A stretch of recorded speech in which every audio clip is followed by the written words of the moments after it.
কি আপন আমার ছিল কি তার পরিচয়?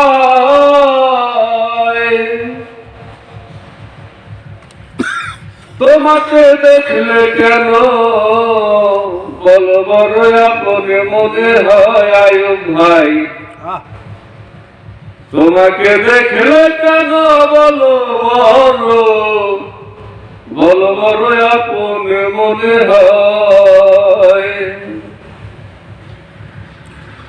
হাই রে কালো গহ্বরে কাটে নিশি,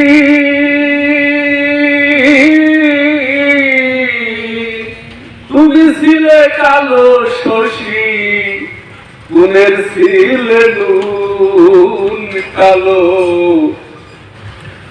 গহ্বরে কাটে নিশি,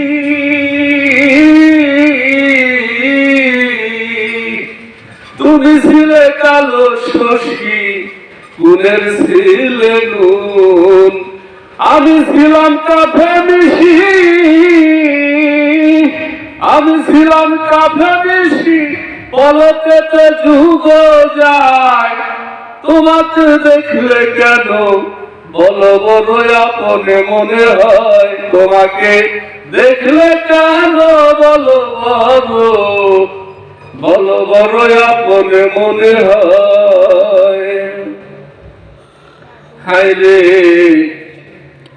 নিজেকে দেখিতে তুমি আমায় করিলে সাথী, সফেদ নূরেরই আয়না। হায় রে নিজেকে দেখিতে তুমি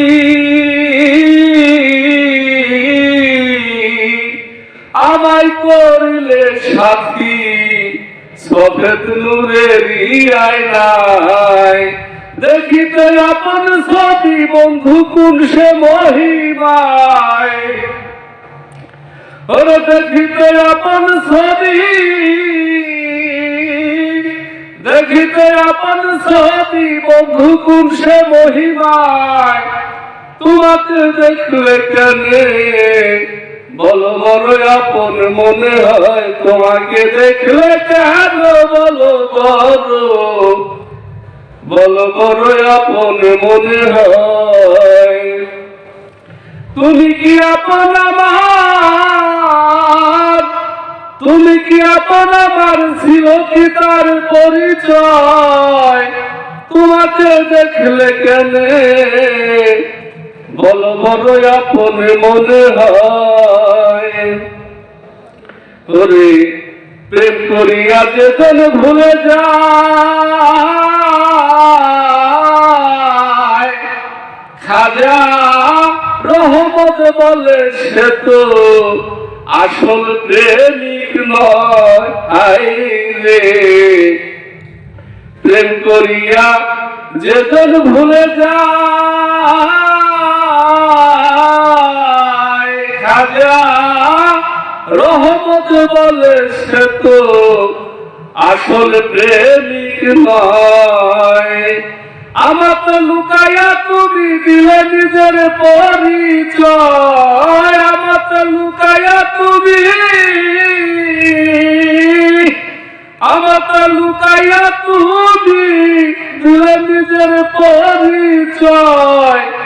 তোমাকে দেখলে কেঁদে বলো বড় আপন মনে হয়। তোমাকে দেখলে কেন বলো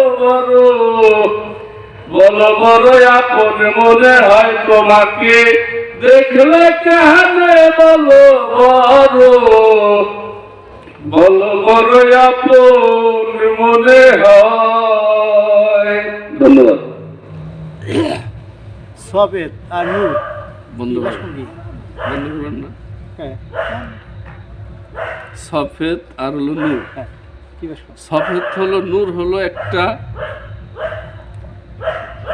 বস্তুর উপরের অবস্থা, আর সফেদ হলো একটা রং। না সফেদ তো সাদা, সফেদ হলো সাদা, নূর আলো। নূর হলো আলো। কি তাহলে বিষয় হলো সফেদ নূরের আয়নায় নিজের ছবি দেখার জন্য, নিজের ছবি দেখার জন্য সফেদ নূরের আয়নার। সফেদ যদি আপনি সাদা করেন, আয়না দিয়ে সাদা করেন, তাহলে তো হবে না, আর পিছনে আপনি দিতে হবে, একটু কালার লাগবে, তাহলে ছবি লাগবে। পায়রা দেওয়া লাগবে। হ্যাঁ। পায়রা দিলেই তো কিন্তু এটাই তো এই এখানে যে সফেদ লেখছে ঠিক নূরের আছে, আয়না, হ্যাঁ। লেখছে ঠিক আছে, সফেদ নূরের আয়নাই তো কিন্তু দেখতে হবে। সবেদ নূরের আয়না তো আপনি দেখতে পারবেন না তো। সবেদ থাকবে, তার পাশে একটা বেড়া থাকতেই হবে। যেমন যদি মনে করেন মসজিদের রূপ থাক আর যাই থাক, একটা কিছু বেড়া থাকতে হবে সেই আয়না। সবেদ মানে সাদা, তার পিছনে কিছু একটা পর্দা থাকতেই হবে, তাহলে আপনি দেখতে পারবেন না। কিন্তু এর লিগেই তো আমার অবস্থাটা সে নিছে, আমি যে সৃষ্টি, সে যে স্রষ্টা, তাকে জানা বোঝার জন্য আমার সহায়তা, সে বলতেছে আমি নিহিত ধনাগার রূপে ছিলাম, নিজেকে প্রকাশের জন্য সৃষ্টির আশ্রয় গ্রহণ করলাম। ঠিক আছে, এটা ঠিক আমি আছে, নিহিত ধনাগার রূপে ছিলাম, ঠিক আছে, এই কথা সত্য, কিন্তু নিজেকে প্রকাশের জন্য আল্লাহ নিজেকে সবেদ প্রকাশের এবং জন্য নূরের সৃষ্টির সাথে আশ্রয় গ্রহণ করছে। সবেদ এবং নূরের সাথে একটু মানে একটু একটা